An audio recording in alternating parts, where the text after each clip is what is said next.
All right, I am live. Hopefully the settings and everything's working. I am using my laptop today. So let me just see something. Yep, okay. All right. Just double checking everything. It looks a little bit different. All right, so um we're gonna do Hebrews chapter 5 real quick. I just want to say a quick prayer.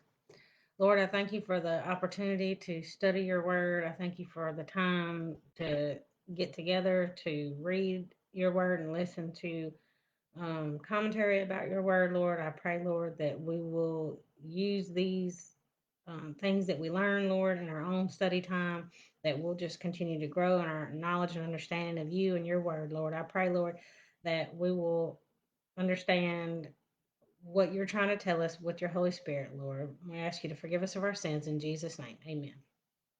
Okay. So, Hebrews chapter 5 is talking about the high priest. I can't remember if we talked about this last time or not. But and like a basic general picture of what a high priest for uh, Jewish people would have been. They would be chosen by God.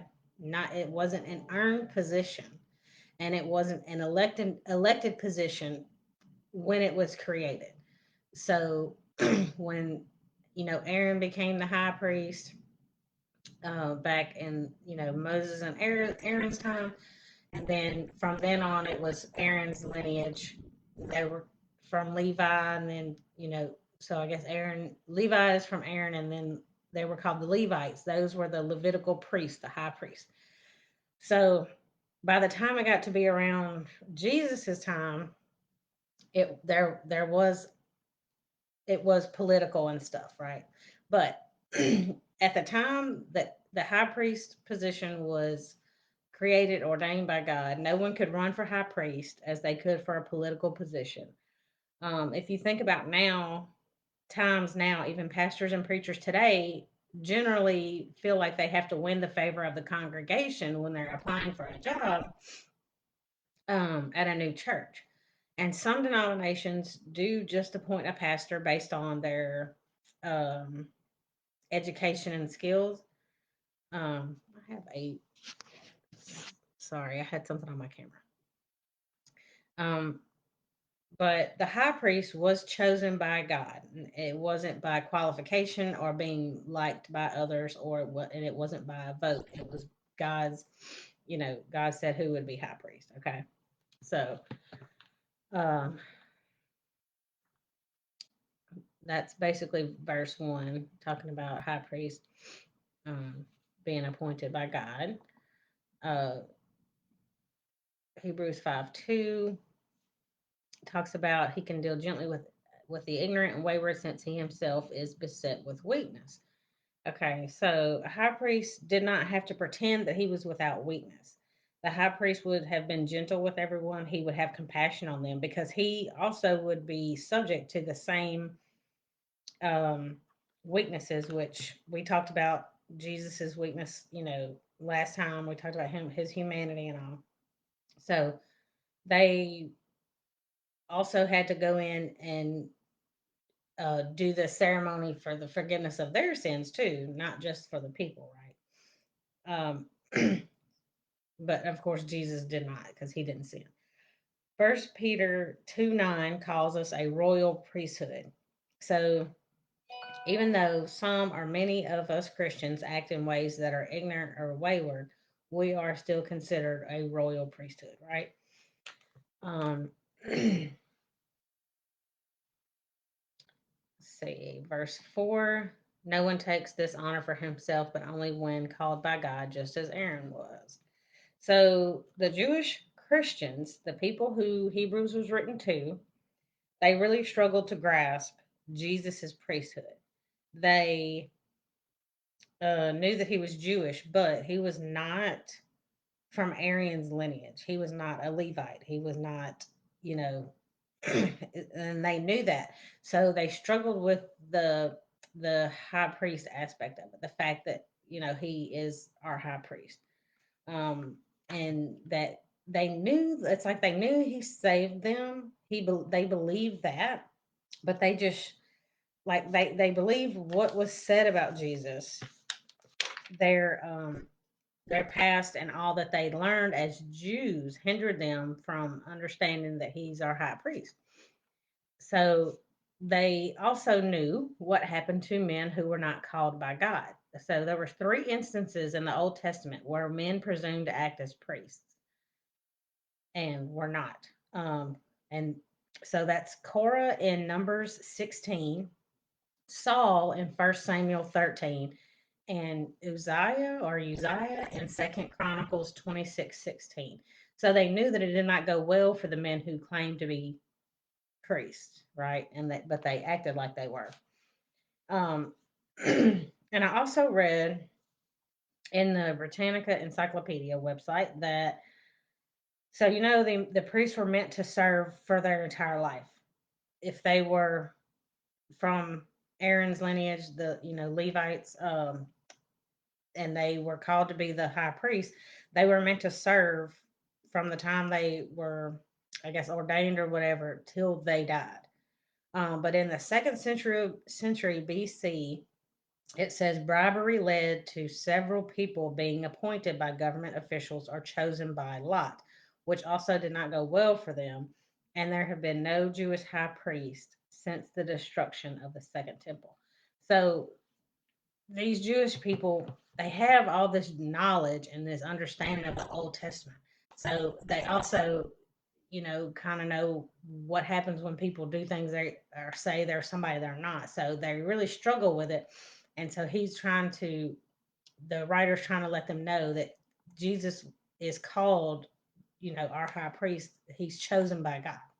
Okay.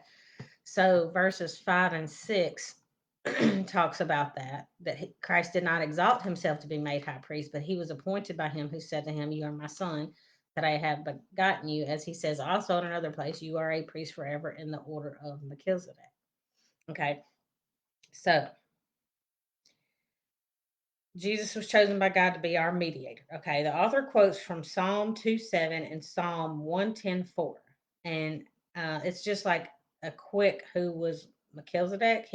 Uh, Melchizedek. He gets later into it later on, I think in chapter 7. So if you go back and read that, Melchizedek, he was a king of Salem, okay, and a priest of the Most High God. That's what the Bible says about him. Salem is what we believe is now known as Jerusalem, right? And if you ever hear, or if you ever, I watched the Israel Antiquities YouTube channel. And when they say Jerusalem, they say it like almost Jerusalem, Jerusalem. And so they would have called it Salem. So it's literally, that's, so this Melchizedek was the king of Salem, which became Jerusalem. And he's the priest of the Most High God. Okay. Excuse me. Salem means peace. So this is points to points us to Jesus as the King of Peace, and Jesus is the priest of the King. Melchizedek was the priest of the Most High God. Right, they're both priest kings. Okay. Excuse me. All right, verse 7 through 10. This talks about in the days of Jesus' life, he offered up prayers and supplications with loud cries and tears to him who was able to save him from death. He was heard because of his reverence. Although he was a son, he learned obedience through what he suffered.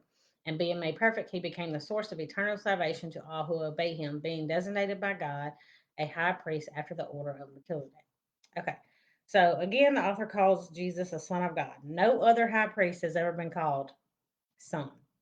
So if we go to verse 7, talk about this is a reference to Matthew 26:36 through 46, when Jesus prays in the Garden of Gethsemane.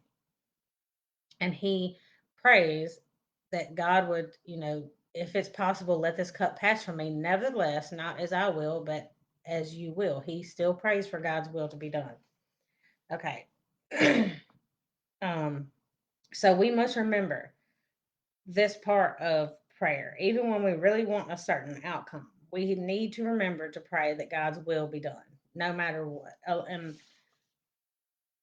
a lot of times, I think when we pray, I've heard preachers say it and other people say it that we act like God's our personal, prayer answerer, but it's the truth is even when we pray and ask for God something specific, we need to also pray that it's his will being done. Okay. Um and verse 8, Jesus understood fully through human experience what obedience was. So he takes the way of the Father. So remember, oh wait, there's another thing. Okay. So remember we talked about Jesus being tempted. Well, this night in Matthew 26, he also faced temptation. So he could have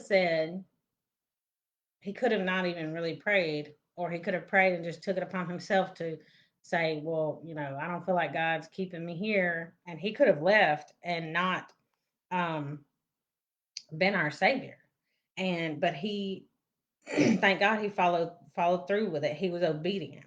So I learned this in another thing a long time ago, but the garden where he went to pray was literally a way of escape. So in 2 Samuel 15:13 through 30, um, and I didn't go there, but let me see. 2 Samuel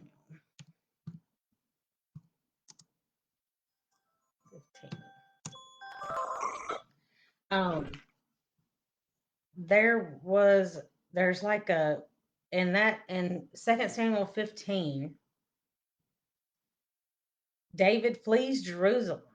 Okay, and the way he gets out is through that garden that Jesus is praying. So that was literally a way of escape out of the city. Okay, so Jesus could have left and never come back. He could have left under the cover of night, but he stayed and he fulfilled God's will. So he was obedient through suffering. So when we think, well, what does obedience through suffering mean? Well, if you're like me and you're sensitive to certain foods and your stomach starts hurting after you eat certain foods and you get terrible cramps and stuff like that, okay, in my suffering, have I become obedient to staying away from cheese and stuff like that, right?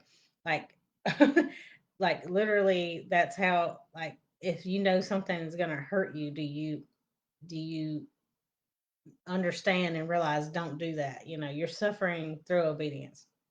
Okay. So we also suffer when we sin, and we can learn from it, and we need to stop. The Hebrews' original audience would likely be thinking of their suffering, which was persecution that they're experiencing for believing in Jesus. Obedience must have been valued at this time for the author to put it this way. Does obedience matter to us? Right? If we understand what Hebrews 4:11 says, let me get back to that. Let us therefore strive to enter rest, so that no one may fall by the same sort of disobedience. Um, where'd I go? Hebrew 4:11 says it does that it does matter to us because we are striving to enter God's rest, striving for holiness. Okay, let's see verses 9 and 10. After being made perfect, he became the source of eternal salvation to all who obey him. Being designated by God a high priest after the order of Melchizedek. Okay. Again, this reminds me that Jesus is the eternal priest king, and he's the author of eternal salvation. If he had not obeyed God and submitted to God, we would not have him as a savior. Okay. Um, verses 11 through 14, talking about a warning against apostasy. Okay. Um, it's like another warning or a beginning of a warning, which also goes into chapter 6. Okay. So the Jewish Christians, which are still newish believers, newish Christians, we remember they likely heard the gospel from the apostles or those the apostles testified to. He tells them here that they're like babies, and he goes more into detail in chapter 6, but basically they're still stuck in the fundamentals that they learned in the beginning. and they haven't moved on. And we're meant to grow deeper in our knowledge and understanding of God.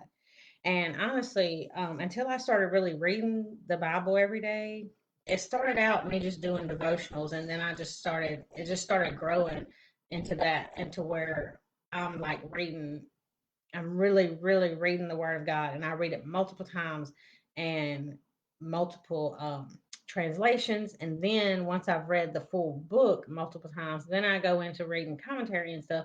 Just because I'm the type of person that makes sense to me, they can make it make sense, like a bigger picture in my head. But we need to read the word daily.